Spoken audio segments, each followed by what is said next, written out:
What's up, guys? I'm coming at you today with a video about my money priorities right now. So I bought a house in December 2024 and I love this place. It's a little townhouse. I just made it my own. I think it's so cute. Every day I kind of look around and just smile because this is mine and it makes me really happy. And this is, a woman who was living with her mother before, so I'm very happy. I am also somebody who hates debt.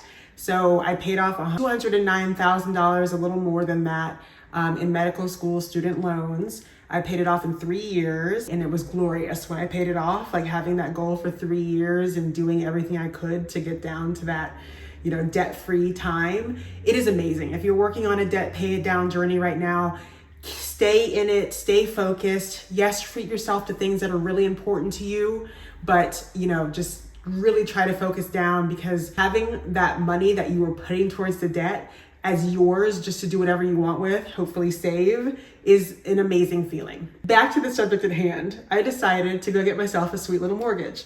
So my house costs $395,000. I put $85,000 down. And so I took out a $310,000 loan. And it is not a 30-year fixed or whatever. It is a 7-year ARM. So I have 7 years before my 5.99% interest rate starts to vary.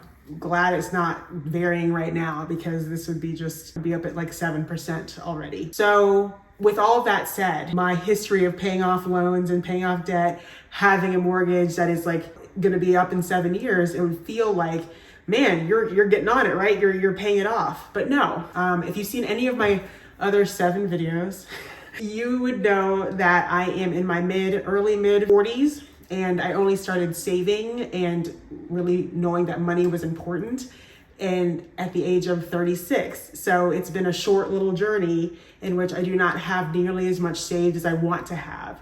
Do I feel behind? Probably, but I am where I am, and I honestly don't stress too much about it, but I do everything I can in my power to change the ways so that in the future I'll be set up. And that of course means saving a lot. That of course means before I retire, I'll definitely have no mortgage. It's hard for me because at least twice a day, I'm trying to convince myself the level it is right now, it's at $301,050. And I'm just like, wouldn't it be so much cuter, or like 20 times cuter, if it was, just $299,999? Like, that would be so cute, under $300,000. So I have this thought multiple times a day. And the last time I had the thought and then, had spoken to my boyfriend, who is a financial planner or wealth manager, or whatever his title is, had watched like a few of Ramit Sethi's videos about couples for money, but just, shouting at the couples, like, of course you need a bigger savings account. Of course you should be like funding your retirement. What are you doing with all this other stuff? Of course everything when it's somebody else's money.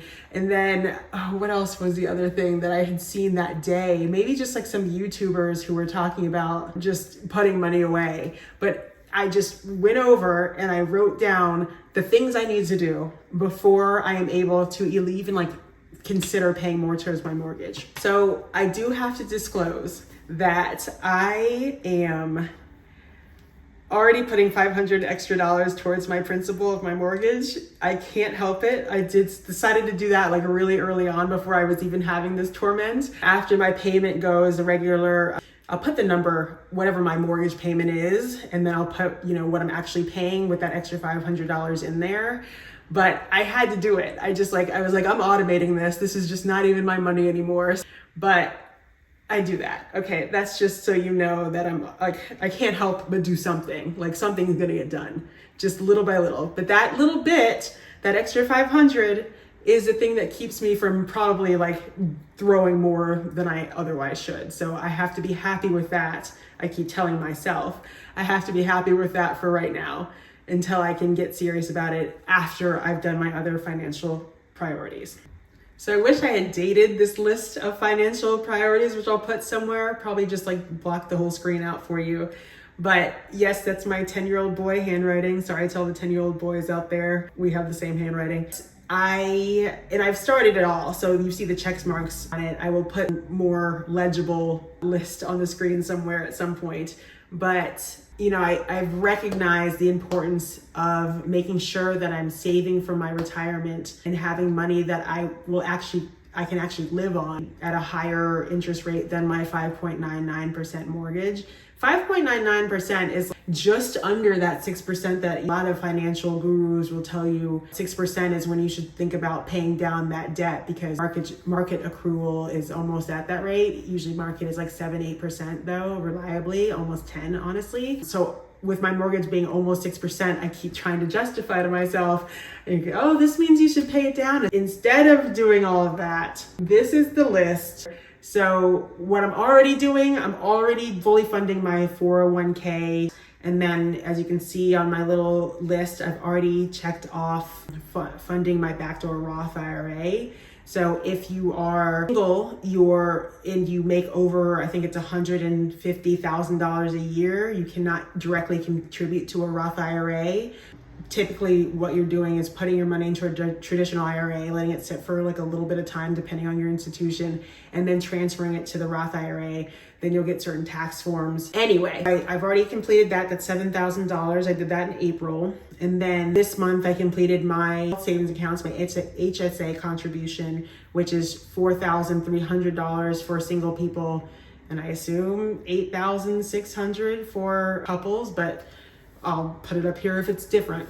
Anyway, I completed those steps. So finally I'm getting closer and closer. This is like Dave Ramsey's baby steps. I'm so excited to just like keep getting down and getting to where I want, the sweet spot. If you're not familiar with Dave Ramsey's baby steps, I think it's a great tool for people with a lot of consumer debt. So if you have crazy credit card debt, you really do need to do something and be really intense about paying it down. And these baby steps are exactly that, like having a $1,000 emergency fund, that's crazy low. But if you have all that consumer debt, and you are gazelle intense, as Dave Ramsey likes to say, about paying it off, it might be that $1,000 is more than you've ever had in savings, and it might actually suffice for that car that breaks down or something else that happens.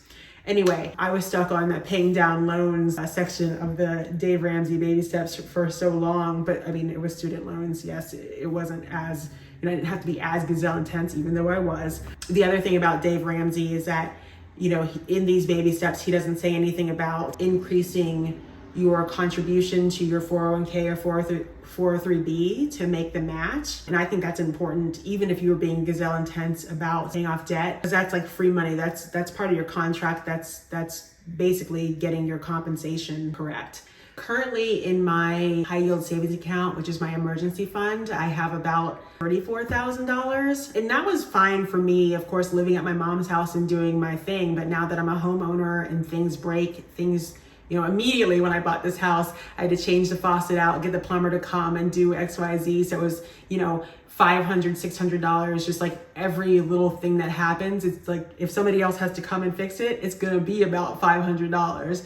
So that made me think I need an emergency fund for myself and I need one for my house. So I want it to be at least $60,000. That would cover all matter of things and probably be, honestly, cover expenses for over a 6-month emergency fund, if you think about it like that. Not even expenses, probably covering my salary for over 6 months is really what I want to do. But I have on here the stipulation, like if I can just, increase it by like $10,000. So maybe I'll say $45,000, then I can move on to the next step. So yeah, increase it by 10-ish thousand, probably a little more. And honestly, I do want it to be $60,000 at some point. So it might be that I speak to myself a little better before I move on to the next step. But yeah, no, I think going with what I had before, I think that having at least $45,000 in my emergency fund, and then I can start giving some proportion, maybe it's just like 10% of that and 90 still going to my high yield savings account. But then 10% I can start putting back in my brokerage and saving more for retirement. The last thing I do when I have my high yield savings account, my emergency fund fully funded, is I will finally be able to give some proportion to paying down my mortgage. And it won't be 50-50 with my brokerage. It'll probably be at least 60% going to my brokerage with 40% going to my mortgage, but I really do want to pay it down in some short order. Not short order. I need to be realistic. I want to pay it down before that 7-year ARM is up. And that is my ultimate shoot for the moon kind of goal. I really do need to be attentive to my retirement and make sure that I'm putting a good amount away so that I can live well. So if you are like me and you have money priorities, I hope that the way I'm breaking things down helped you out. If you're interested in debt payoff in general, see my other video about my loan that I paid off in residency, the $25,000 loan that helped me eventually have the mindset and wherewithal to pay off loan for medical school. All right, you guys have a great day.